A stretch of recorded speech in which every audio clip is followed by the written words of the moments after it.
All right, Lord Cooler dropped $40 and said, you won't show up, play this, play all this. All right, well, let me see how long it is, Lord Cooler, all right? The 12. All right, I think I could probably play the rest of this. All right, here it is, Lord Cooler trying to teach us a little bit about astrology.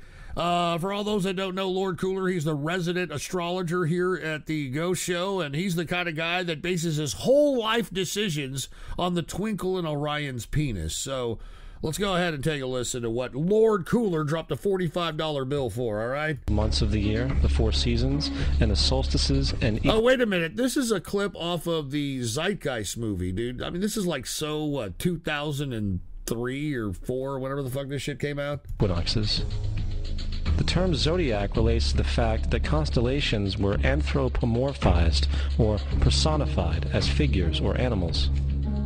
In other words, the early civilizations did not just follow the sun and stars, they personified them with elaborate myths involving their movements and relationships.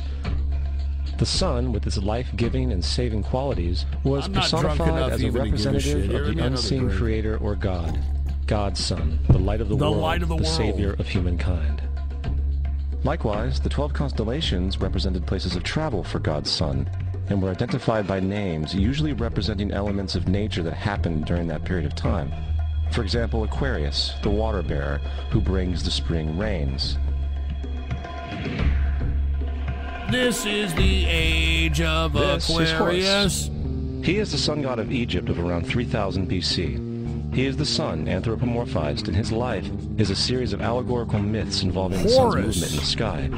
By the way, Horus is not only the sun god in Egypt, but he is who we base our time on. You know, whenever hours go by, hours is just a shortening representation of Horus. Ancient hieroglyphics in Egypt, we know much about the solar messiah. For instance, Horus, being the sun or the light, had an enemy known as Set, and Set was the personification of the darkness or night.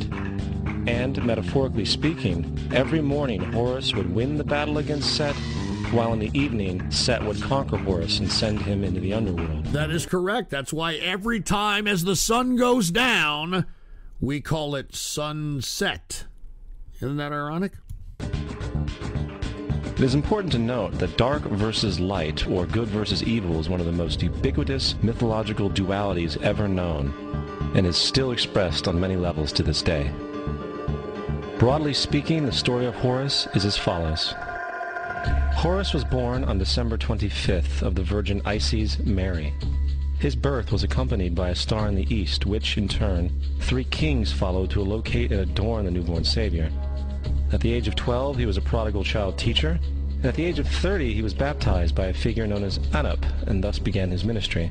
Horus had 12 disciples he traveled about with, performing miracles such as healing the sick and walking on water. Horus was known by many gestural names such as the Truth, the Light, God's Anointed Son, the Good Shepherd, the Lamb of God, and many others. After being betrayed by Typhon, Horus was crucified, buried for 3 days, and thus resurrected. By the way, what is going to be represented here? I know you people are like, "Oh, what? This is a ripoff of Jesus."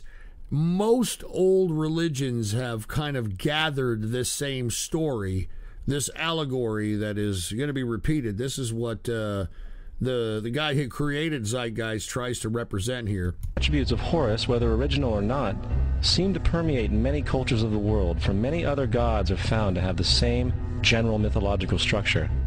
Attis of Phrygia, born of the Virgin Nana on December 25th, crucified, placed in a tomb, and after 3 days was resurrected. Krishna of India, born of the Virgin Devaki, with a star in the east signaling his coming. He performed miracles with his disciples, and, upon his death, was resurrected. Dionysius of Greece, born of a virgin on December 25th, was a traveling teacher who performed miracles such as turning water into wine. He was referred to as the King of Kings, God's only begotten Son, the Alpha and Omega, and many others.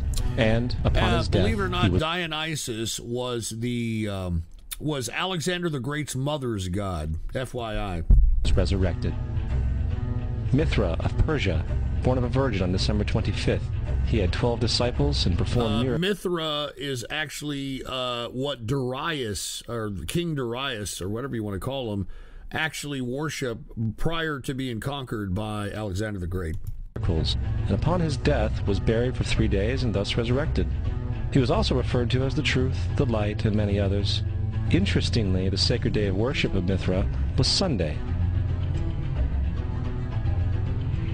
The fact of the matter is, there are numerous saviors from different periods from all over the world which subscribe to these general characteristics.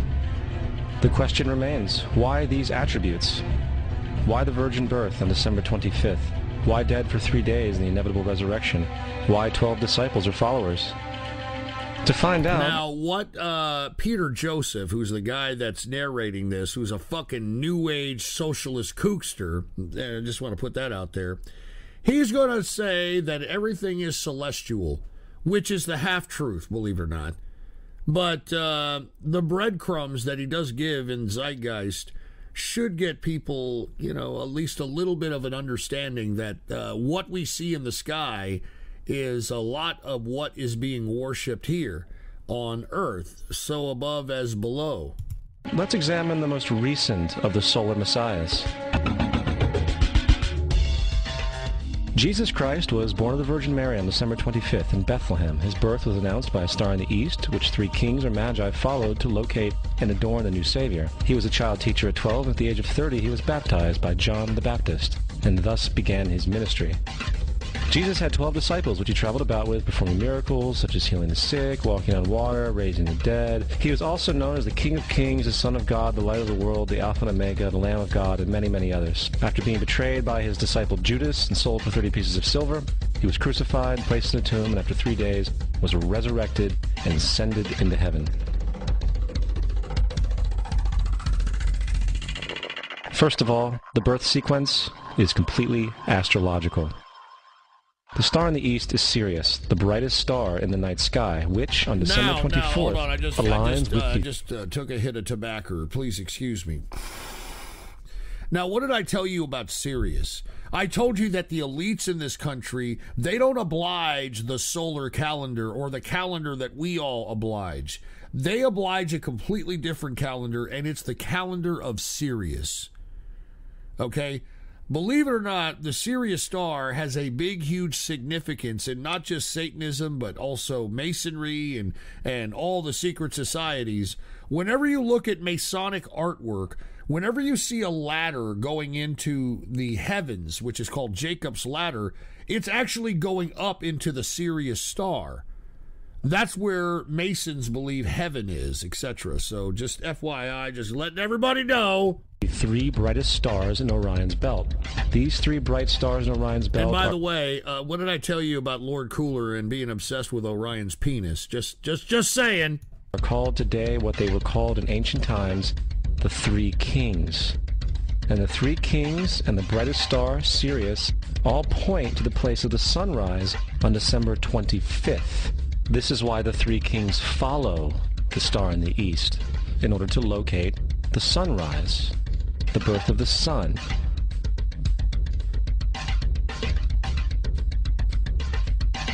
The Virgin Mary is the constellation Virgo, also known as Virgo the Virgin. Virgo in Latin means virgin. The ancient glyph for Virgo is the altered M. This is why Mary, along with other virgin mothers, such as Adonis's mother Myra, or Buddha's mother Maya, begin with an M. Virgo is also referred to as the house of bread, and the representation of Virgo is a virgin holding a sheaf of wheat. This house of bread and its symbol of wheat represents August and September, the time of harvest. In turn, Bethlehem, in fact, literally translates to house of bread. Bethlehem is thus a reference to the constellation Virgo, a place in the sky, not on earth. There's another very interesting phenomenon that occurs around December 25th, or the winter solstice. From the summer solstice to the winter solstice, the days become shorter and colder. And from the perspective of the northern hemisphere, the sun appears to move south and get smaller and more scarce. The shortening of the days and the expiration of the crops when approaching the winter solstice symbolize the process of death to the ancients. It was the death of the sun. and by December 22nd, the sun's demise was fully realized. For the sun, having moved south continually for 6 months, makes it to its lowest point in the sky. Now, listen to what happens, during the time of so-called Christmas, in which, just listen to this very carefully, because this is really actual, legitimate celestial realism here. Sky. Here a curious thing occurs. The sun stops moving south, at least perceivably, for 3 days. And during this 3-day pause, the sun resides in the vicinity of the Southern Cross, or Crux, constellation. And after this time, on December 25th, the sun moves 1 degree, this time north, foreshadowing longer days, warmth, and spring. And thus it was said, the sun died on the cross, was dead for 3 days, only to be resurrected or born again. This is why Jesus and numerous other sun gods share the crucifixion, 3-day death, and resurrection concept. It is the sun's transition period before it shifts its direction back into the northern hemisphere, bringing spring and thus salvation. However, they did not celebrate the resurrection of the sun until the spring equinox, or Easter. This is because at the spring equinox, the sun officially overpowers the evil darkness, as daytime thereafter becomes longer in duration than the night, and the revitalizing conditions of spring emerge. Now, probably the most obvious of all the astrological symbolism around Jesus regards the 12 disciples. They are simply the 12 constellations of the zodiac. Actually, that's not true. I've heard different things about this painting. Not only is it the 12 disciples equaling the 12 constellations, this is supposed to also represent the 12 months in the year. But I don't want to get into the 411 on that. But just let's let this go. And hey, Lord Cooler, I'm glad that you donated a decent fucking film. Even though I don't subscribe to Peter Joseph's fucking Project Venus bullshit, because unfortunately, all this Zeitgeist film, if you've never seen Zeitgeist, I can't believe it, but at the culmination of Zeitgeist, the alternative that Peter Joseph, the guy that is narrating this, is suggesting is a legitimate socialist kind of technocratic society called Project Venus. I'm not even kidding. And look, I'm not saying that everything in here is 100% accurate, okay? But it is giving people breadcrumbs enough to understand that what people are worshiping down here is a lot of things that are going on in the sky. That's why you need to look at whenever there's depictions of Lucifer or depictions of Baphomet or depictions of, the fallen, they always have 2 fingers and their thumb extending outward on one hand, pointing upwards. And they have another 2 fingers with their thumb extended outwards, pointing to the floor. And that represents so above as below. Please read up on so above as below and what it means, because, it's some serious shit. Jesus, being the sun, travels about with. In fact, the number 12 is replete throughout the Bible.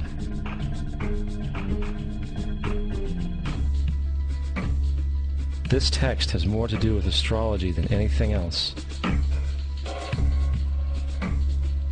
Coming back to the cross of the zodiac, the figurative life of the sun, this was not just an artistic expression or tool to track the sun's movement. It's the Trinity! It was also a pagan spiritual symbol, the shorthand of which looked like this.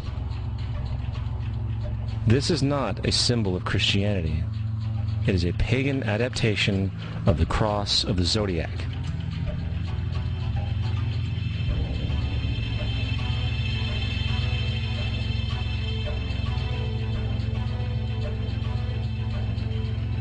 This is why Jesus in early occult art is always shown with his head on the cross, for Jesus is the Son, God's the Son of God, the light of the world, the risen Savior, who will come again, as it does every morning, the glory of God, who defends against the works of darkness, as he is born again every morning, and can be seen coming in the clouds, up in heaven, with his crown of thorns or sun rays.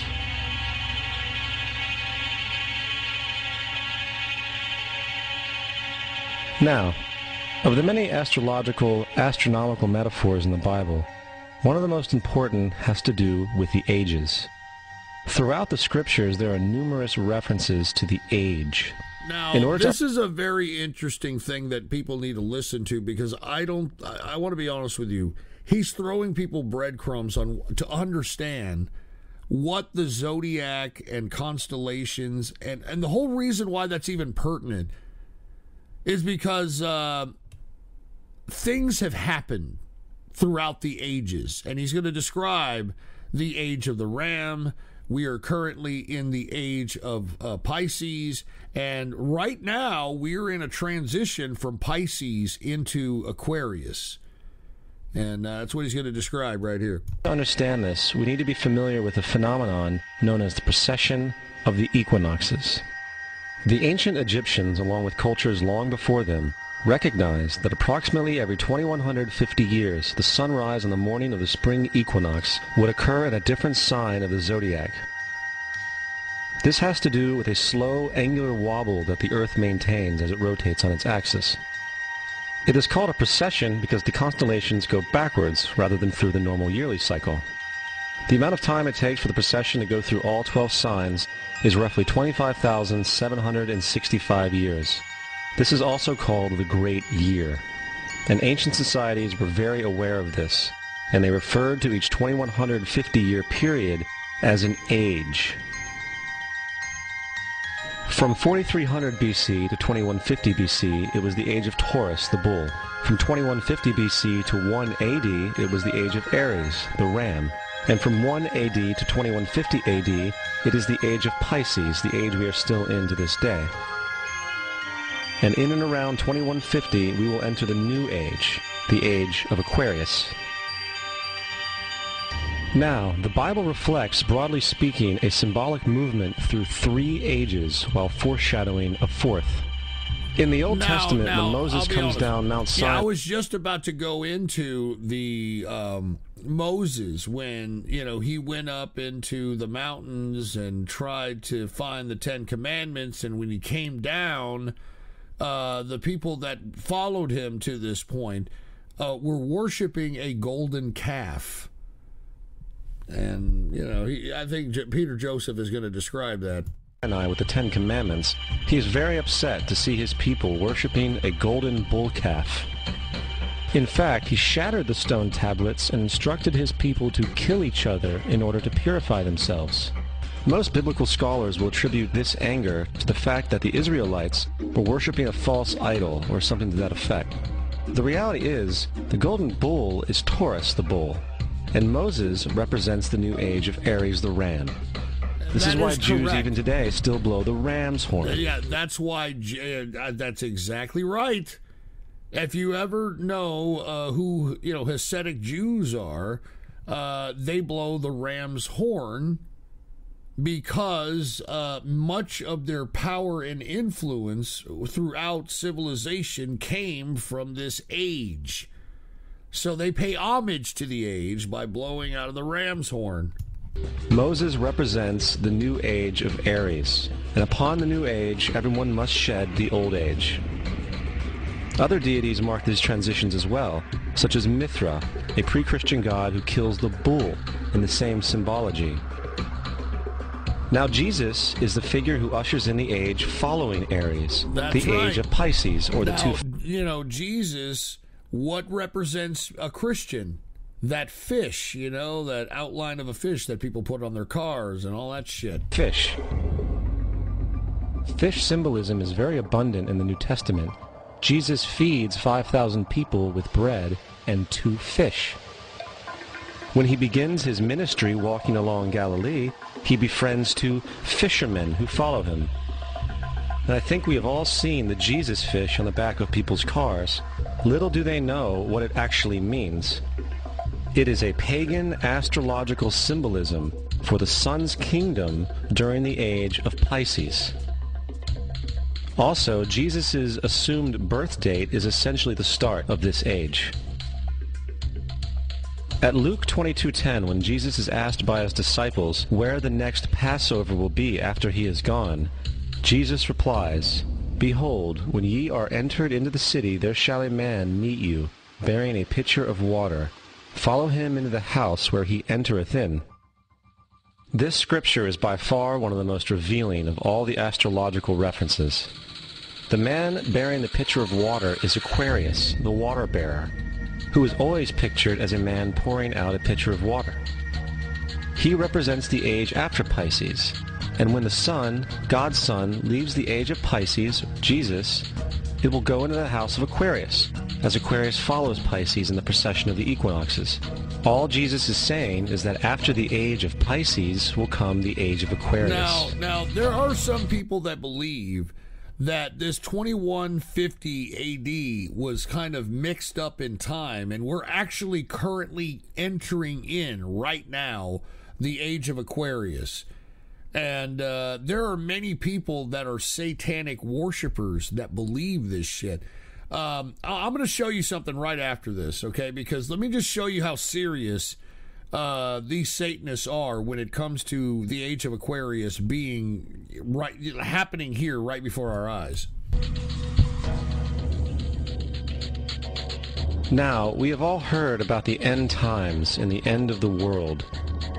The cartoonish depictions in the book of Revelation aside, the main source of this idea comes from Matthew 28:20, where Jesus says, "I will be with you even to the end of the world." However, in the King James Version, world is a mistranslation, among many mistranslations. Yeah, much like many mistranslations in the New King James Version Bible. The actual word being used is eon, which means age. "I will be with you even to the end of the age," which is true, as Jesus' solar Piscean personification will end when the sun enters the age of Aquarius. The entire concept of end times and the end of the world is a misinterpreted astrological allegory. Let's tell that to the approximately 100 million people in America who believe the end of the world is coming. Well, that's because, things are changing. Why do you think that these asshole globalists are hey, the Great Reset? This is time for the Great Reset. Why do you think these idiots keep talking about climate change and shit changing? I personally believe that there is elements showing that not only is climate changing, but, dude, the polar due north as far as magnetic polarization is changing in a different direction. You know that the North Pole is now, at least the magnetic polar magnetic fields are going towards Siberia as opposed to the North Pole. And, we've had this. If you take a look at the geological record, I know I keep talking to people about that, but people don't.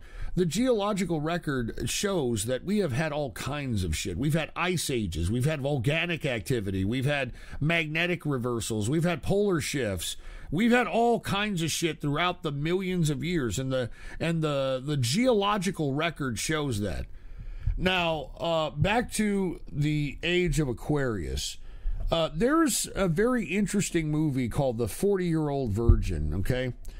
And I know everybody's probably seen it. Miraculously, it launched the careers of Joe Rogan, and it launched the careers of, not Joe Rogan, Seth Rogen, not fucking Joe Rogan, Seth Rogen.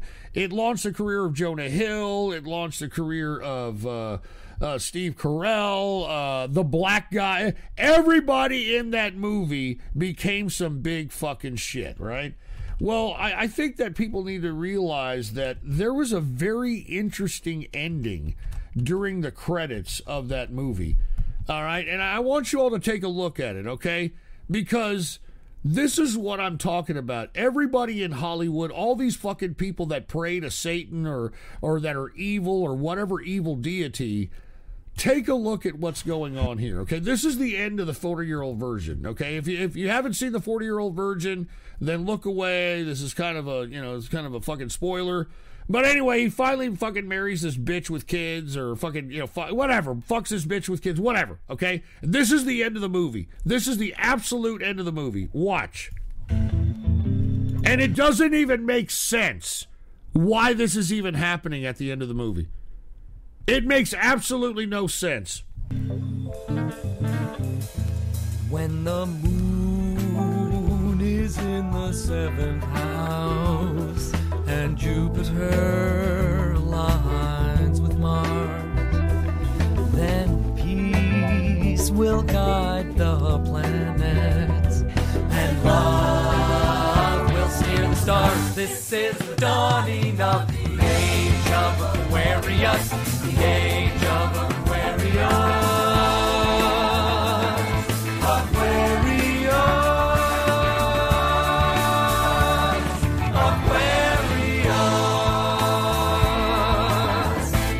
Harmony and understanding, sympathy and trust abounding. And not to mention this fucking bitch who was like the Indian girlfriend of fucking Paul Rudd. That bitch also got some big... Everybody in this movie and that participated in this stupid ritual at the end of the movie got big time fame. All these fucking pieces of shit.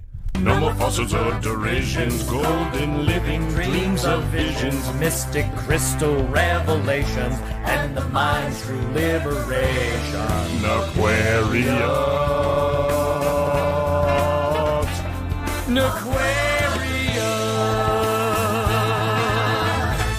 When the moon is in the 7th house. This is the guy I'm talking about. And Jupiter aligns with Mars. Then peace will guide the By the way, planets. Paul Rudd, who's a fucking like almost 50-year-old man or some shit, or if he's over 50, whatever, he was just recently named this year, actually, I think it was like this week, sexiest man alive. I mean, everybody from this movie became some big fucking shit. I am not kidding. And love will steer the stars. This is the dawning of the age of Aquarius, the age of Aquarius. Aquarius,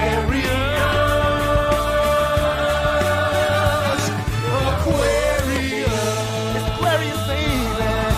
We ain't talking about no Scorpio. We ain't talking about we ain't talking about no Scorpio.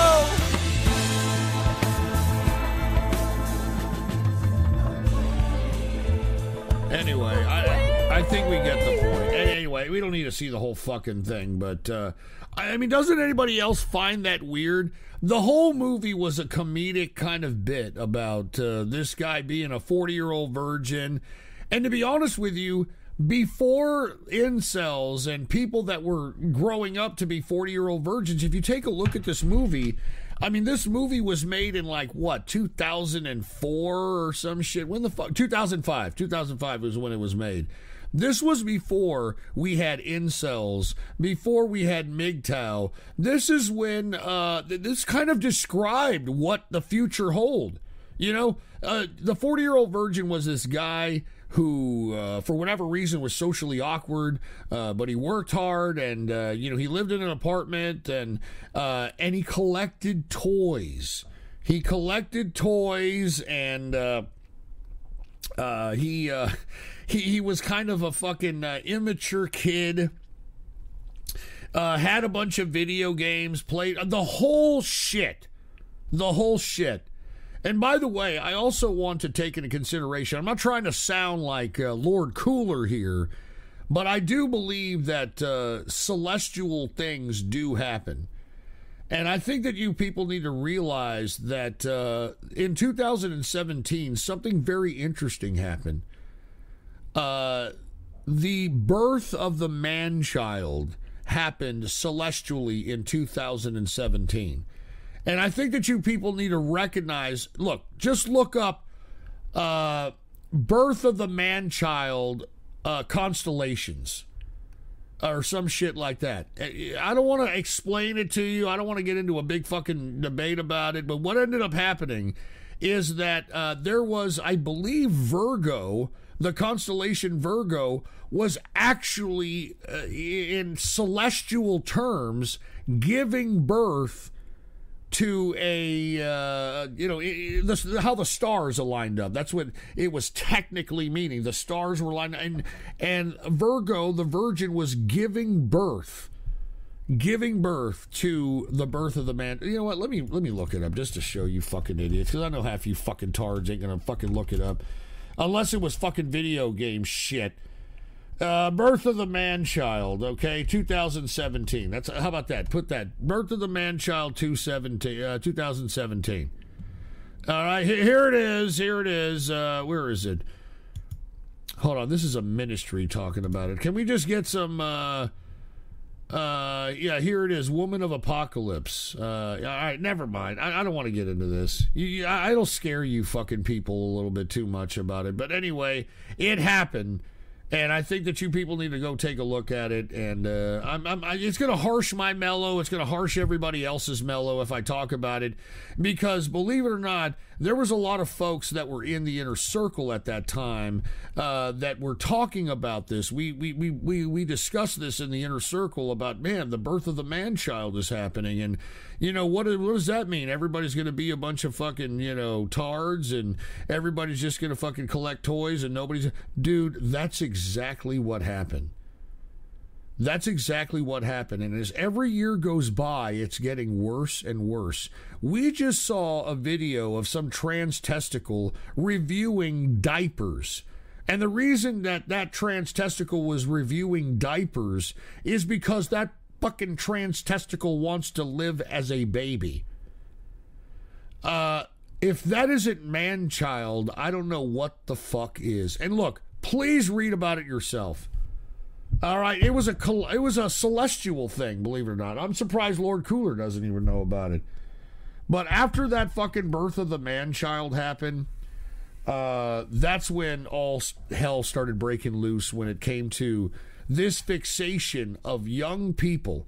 And when I mean young people, I'm talking about people that are fucking, under 30, from 18 to 30, that are obsessed with going to Comic Cons and obsessed with playing video games and obsessed with anime and obsessed with animations, etc.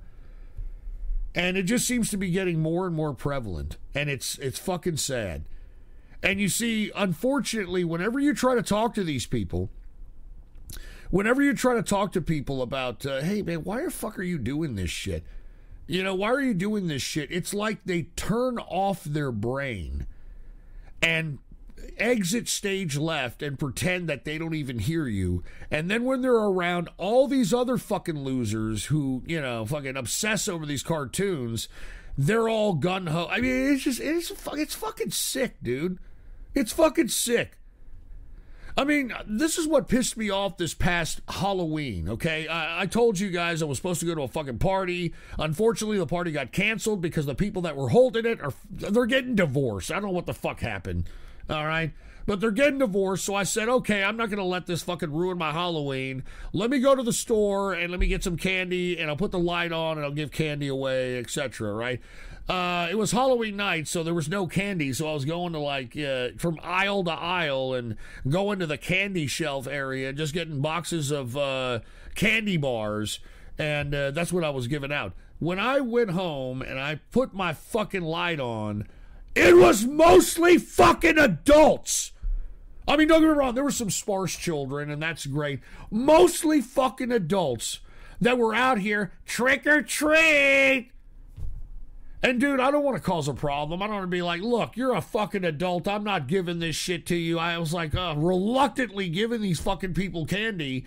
And dude, I had furries. I had full-fledged furries coming to my fucking house with the whole fucking mascot outfit and the whole shit. And dude, I got so sick of it that, dude, after about 15 or 20 minutes of seeing nothing but adults, nothing but a bunch of fucking man-child shitheads that can't let kids be kids, and they're taking away children's means of memories and all that shit, I just turned off my lights, and I literally have like $200 worth of fucking candy bars that are just sitting there because I don't like chocolate. I don't like chocolate, dude. So yeah, that was my fucking Halloween. But this is what we're living in, dude. This is how we are. I mean, this is enough. I've had enough of this man-child shit. I had enough of you stupid fucking adults that are out here that won't grow up. You're fucking, I'm a Toys R Us kid. I don't want to grow up. Fucking let the children be children, you fucking pieces of fucking ungrateful, can't grow up fucking man-child shitheads. Why don't you let children be children and let them be the exclusive purveyors of fucking Halloween night, you fucking pieces of fucking shit? I mean, for fuck's sake, I'm serious, man. I mean, you know, Comic-Cons. Take a look at all the adults that are at Comic-Cons. Take a look at all the fucking 4s and 3s bitches that are fucking dressing up like an anime slut or whatever the fuck, just to cock tease a bunch of fucking losers that are going out there like, yeah, look at me, I'm Goku.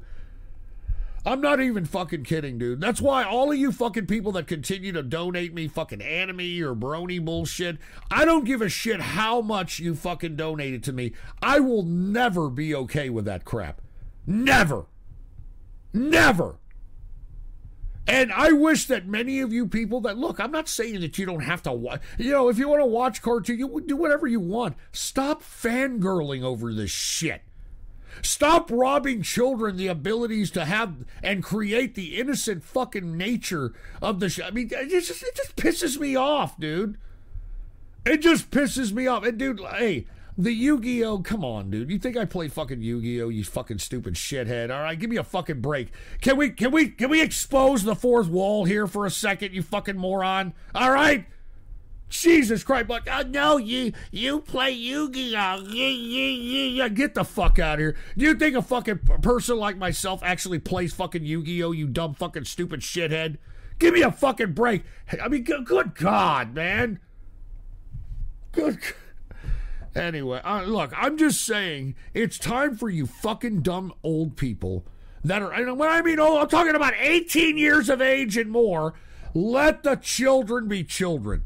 All right, let the fucking children be children and stop robbing them of their fucking innocent memories because you're too dickless to grow up. Jesus fucking Christ. I'm sorry, I have to say it, dude. I just have to fucking say it. I'm sorry, I just have to fucking say it.